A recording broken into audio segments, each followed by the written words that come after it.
Já estamos na contagem regressiva para o verão. Nessa época do ano, as pessoas começam a procurar projetos milagrosos para reduzir gordura corporal e apresentar um corpo mais esbelto. Eu sempre costumo falar nos meus vídeos e nas minhas postagens que a única forma de você reduzir gordura corporal é estando em déficit calórico. Mas afinal de contas, como é que funciona isso? Vamos entender então quais são os componentes do gasto calórico diário do nosso corpo.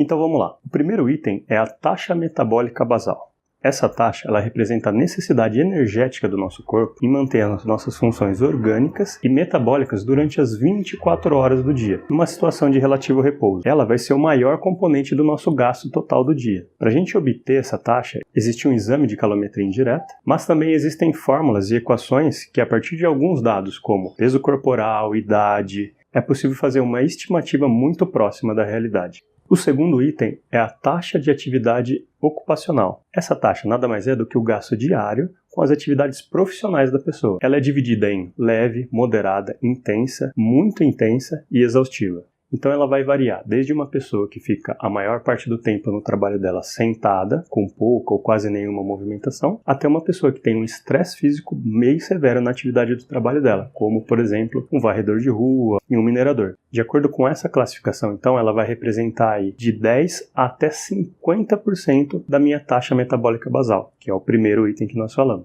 E por fim, como terceiro item, nós temos a taxa média de atividade física, que, como o próprio nome diz, seria o gasto calórico referente às sessões de treino que a pessoa tem, seja de musculação, seja de crossfit, seja de zumba. Então, para a gente entender melhor como é que funciona essa soma, vamos fazer um exemplo prático. Vamos imaginar então uma mulher com 30 anos de idade, que tem aí em torno de 70 quilos, 22% de gordura, que pratique musculação 4 vezes na semana, e pratique corrida 2 vezes na semana. Pelas equações, a gente vai chegar numa taxa metabólica basal dela de mais ou menos 1.510 calorias. Pela profissão dela, nós teríamos uma taxa de atividade ocupacional em torno de 20% da taxa metabólica basal. Ou seja, isso vai dar mais ou menos umas 302 calorias. E de acordo com a rotina de treino dela, ela vai ter uma taxa de atividade física de 391 calorias. Então, se nós somarmos os 3 itens, a taxa metabólica basal, a taxa de atividade ocupacional e a de atividade física, a gente vai chegar num total de 2.202 calorias. Então aqui nós temos as seguintes questões. Se ela consumir essa média de 2.200 calorias no dia, ela vai estar no que a gente chama de balanço calórico. Ela vai estar ingerindo exatamente o que o corpo dela gasta de calorias. Então o peso dela provavelmente vai se manter estável, com pouca oscilação para cima ou para baixo. Se ela consumir mais do que essas 2.200 calorias, ela vai estar no que a gente chama de superávit calórico. Ela vai estar consumindo mais do que ela gasta. Nesse caso, é provável que ela vai começar a ter um acúmulo de gordura e o peso dela vai subir. E por fim, nós temos o déficit calórico, que seria o que então? Uma ingestão menor do que essas 2.200 calorias, onde o objetivo seria realmente a redução de gordura corporal.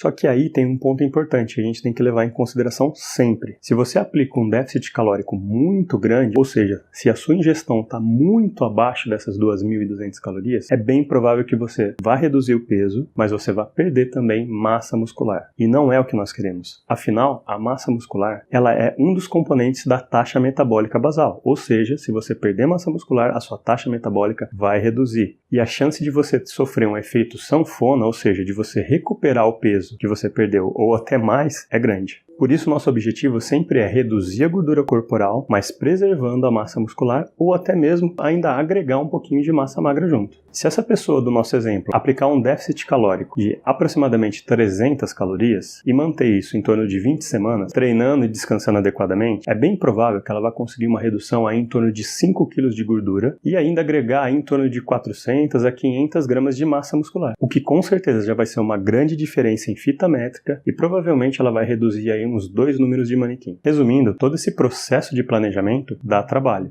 E o processo de emagrecimento exige um treinamento bem feito, orientado e acompanhado tanto por um profissional de educação física como por um nutricionista. Se você deseja ter esse tipo de assessoria para te ajudar a alcançar os seus objetivos, entre em contato através do direct ou do e-mail que vai estar aqui na descrição. E se você é um profissional de educação física, me acompanhe nas redes que nos próximos vídeos eu vou mostrar de forma detalhada como realizar todos os cálculos que foram usados para chegar nos valores apresentados nesse vídeo e como você pode, a partir desses dados, projetar metas reais para o seu cliente. Um abraço e bons treinos!